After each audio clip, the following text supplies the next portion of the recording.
For 8 centuries, the Veldorian Empire had ruled the stars with an iron grip. Their vast armadas of crystalline ships, powered by technology that seemed like magic to lesser species, had conquered 1,000 worlds across 3 spiral arms of the galaxy. No resistance lasted more than a decade. No species escaped their notice. Their rule was absolute. Until humanity sent one warship. The Defiant Asterisk wasn't Earth's largest vessel. It wasn't their most advanced either. What made the Defiant Asterisk special was its mission and its captain. Captain Alan Reed stood on the bridge, his weathered face illuminated by the glow of tactical displays. Unlike the Veldorians, humans were newcomers to interstellar travel. Their technology was crude by comparison. Fusion drives instead of gravity manipulation, railguns instead of particle beams. But humans possessed something the Veldorians had long forgotten: desperation born of survival. "Status report," Reed commanded, his voice calm despite the weight of humanity's future on his shoulders. Lieutenant Marcus checked his console. "Stealth systems holding, Captain. The Veldorian patrol hasn't detected us. We're on schedule for the insertion point." Reed nodded. Earth had learned of the Veldorians 3 years ago when the aliens destroyed a human colony without warning or mercy. In the time since, humanity had been fighting a losing battle, their worlds falling one by one. The Veldorians didn't negotiate. They didn't take prisoners.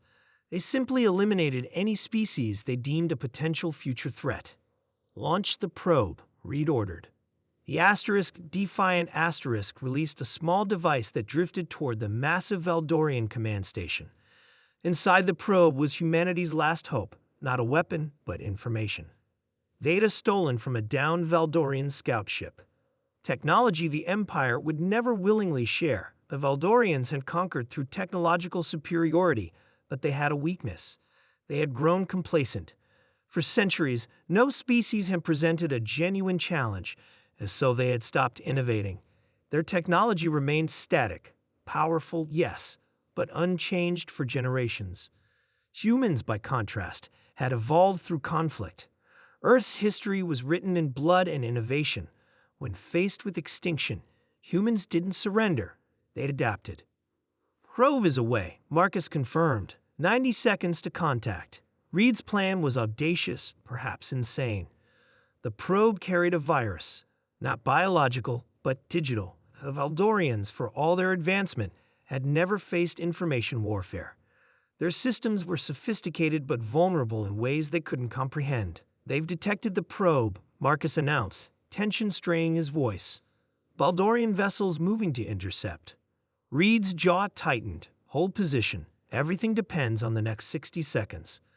The massive Veldorian command station, shaped like a crystalline snowflake 20 kilometers across, turned its sensors toward the tiny human probe. A beam of energy lanced out, capturing the device. "They got it," Marcus said. "They're scanning it now." Reed allowed himself a thin smile. That's what we wanted. When the Veldorians scanned the probe, they unwittingly downloaded the virus.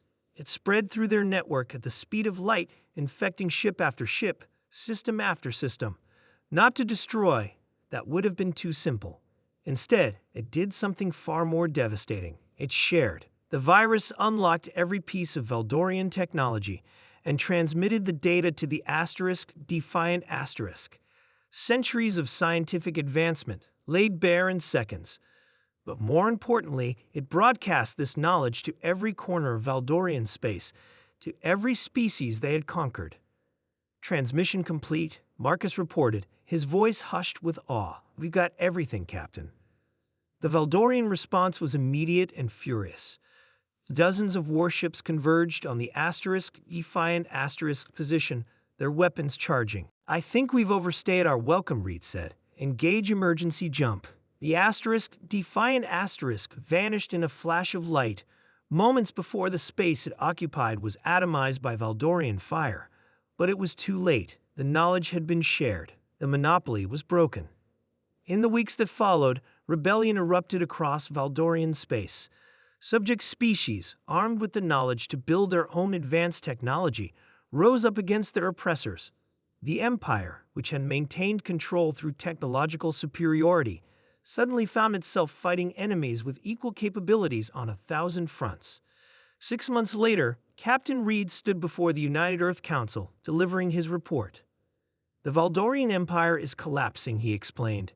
They never built their society to withstand true competition.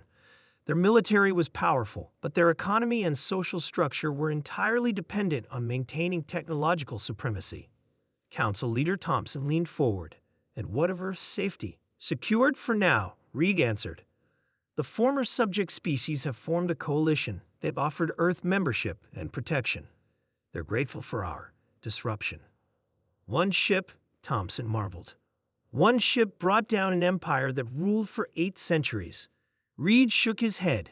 No, ma'am, it wasn't the ship. It was the idea. The Valdorians believed power came from hoarding knowledge. Humans understand that true power comes from sharing it. As Reed left the council chamber, he looked up at the night sky. The stars no longer belonged to the Valdorians. They belonged to everyone, and humanity. The newcomers who had sent one warship against an empire had earned their place among them. The Valdorians had ruled the stars through fear and secrecy. Humanity had freed them with courage and truth. One warship, one mission, one revolution.